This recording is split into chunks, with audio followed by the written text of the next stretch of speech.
Balatong ang ating ulam na may kasamang malunggay. Ayan. Ang pritong banak. Ayan. So, painit na tayo ng mantika. Ilagay natin si banak ngayon. Wow! Wow! Ngayon po ay makulimlim, maulan, maambon. Yan po ang weather ngayon dito sa Makunakon. Kaya bagay na bagay po ang ating lulutuin ngayon na munggo. Ayan, ayan. Malapit ng maluto ang ating piniprito. Yan, mainit ang ating mantika. Igigisa na natin ang ating munggo. Ayan, ilagay na natin si bawang. Atin na isunod ang ating sibuyas. Ganyan po ang pagluluto ng munggong Bisaya, munggong dibol. Mikos-mikos lang natin yan para mas masarap. Igigisa natin siya sa kunting bagoong. Yan ang paborito ni Papado, bagoong. Ayan, mikos-mikos ulit natin. Saka na natin ilalagay ang ating special na munggo.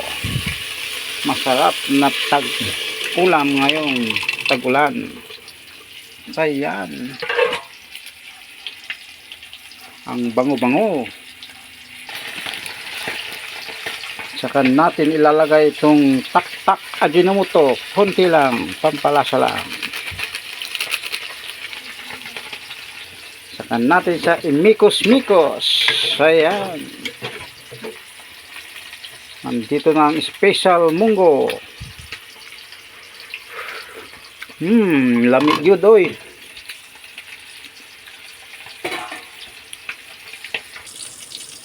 Ating ilalagay ang ating sahog na tawag ay banak. Itong banak, ayun, ilagay pa natin ito ng mas masarap pa yun. Munggo na munggo. Ito naman ang pinakamasustansyang gulay, ang ating isasahog, malunggay. Ayan. Ang gulay na kompleto ricado. Lahat ng sustansya nasa malunggay. Kumain ka lang ng malunggay, meron ka ng vitamin C.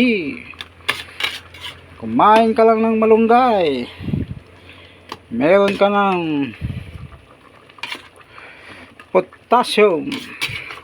Lahat ng vitamin nasa malunggay. Kaya paborito ko yung malunggay.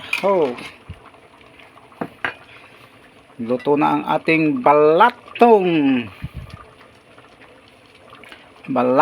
munggo. Pwede na. Ayan na ang masarap na munggo. Pang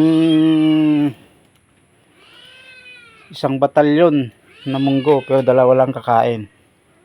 Isa yun, oh.